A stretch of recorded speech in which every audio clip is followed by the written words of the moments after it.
नमस्कार, स्वागत है आपका एक्सप्रेस एमपीसीजी में और मैं हूं आपके साथ साक्षी। आइए करते हैं इस वक्त की बड़ी खबरों की शुरुआत। जैसे जैसे लोकसभा चुनाव 2024 नजदीक आ रहा है, वैसे ही भारतीय जनता पार्टी की तैयारियां जोरों शोरों से शुरू हो चुकी है। केंद्र के मंत्रियों नेताओं का जनता के बीच आना जाना और सभाएं करना शुरू हो चुका है।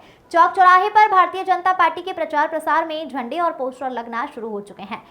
सभी कार्यकर्ताओं सहित नेता मंत्री भी चुनाव के प्रचार प्रसार में लगे हुए हैं। बता दें कि कांकेर लोकसभा का चुनाव 26 अप्रैल को द्वितीय चरण में होना है। कांकेर लोकसभा क्षेत्र को मजबूत बनाने के लिए कार्यकर्ताओं में जोश भरने के लिए बीजेपी के स्टार प्रचारकों का दौरा शुरू हो चुका है और इसी कड़ी में भानुप्रतापपुर भाजपा कार्यालय में कांकेर लोकसभा चुनाव प्रभारी प्रेम प्रकाश पांडे का आगमन हुआ। उनके द्वारा कार्यकर्ताओं के साथ चुनाव की तैयारियों का जायजा लिया गया और कार्यकर्ताओं में जोश भरा गया।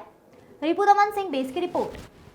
चुनाव में भारतीय जनता पार्टी एक ऐसी नियमित कार्य करने वाली पार्टी है। चुनाव में अब हमारे मुद्दे पिछले 3 महीने में जो हम लोगों ने काम किया है और जो 10 साल में मोदी जी ने काम किया है, इन मुद्दों को लेकर जाएगी। कल हमारा चुनाव घोषणा पत्र भी आ रहा है। हम उस घोषणा पत्र को भी लेकर के लोगों के सामने रहेंगे और पूरा भरोसा है कि मोदी जी के नेतृत्व में पिछले 10 सालों में गरीब कल्याण योजनाओं के साथ साथ आंतरिक सुरक्षा, पूरे दुनिया में भारत का जो मान सम्मान बढ़ा है और आर्थिक दृष्टि से जो हम दुनिया की 5 बड़े इकोनॉमी में प्रवेश कर गए हैं, ये उपलब्धियां हैं।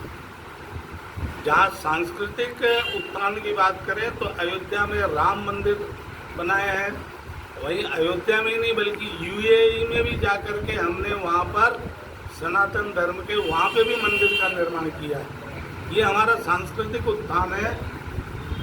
अड़ोस पड़ोस के देशों में पहले ये होता था कि देश का प्रधानमंत्री विदेश जा रहा है तो अक्सर ये होता था कि मांगने जा रहा है। पहली बार हो रहा है कि हम देने जा रहे हैं। रक्षा में हम जहाँ एक गोली नहीं बनाते थे, आज हम लगभग 22,000 करोड़ का एक्सपोर्ट कर रहे हैं। तो ये हमारा जो उत्थान है 370 जो लेके आए हैं वो, और कांग्रेस और उनके जो दल हैं उनके पास कोई मुद्दा नहीं है। ये एक मुद्दा को लेके चल रहे हैं, वो हिंदू और सनातन विरोध करने का। अभी दुर्भाग्य से आप देखो, तेजस्वी यादव मछली खाते हुए नवरात्रि के समय अपना वीडियो पोस्ट कर रहे हैं। तुम खाओ, कुछ भी खाओ, मछली खाओ, बकरा खाओ और भी कुछ खाना है खाओ, क्योंकि खाना पीना सबका व्यक्तिगत है। लेकिन उसको पोस्ट करने का मतलब क्या है?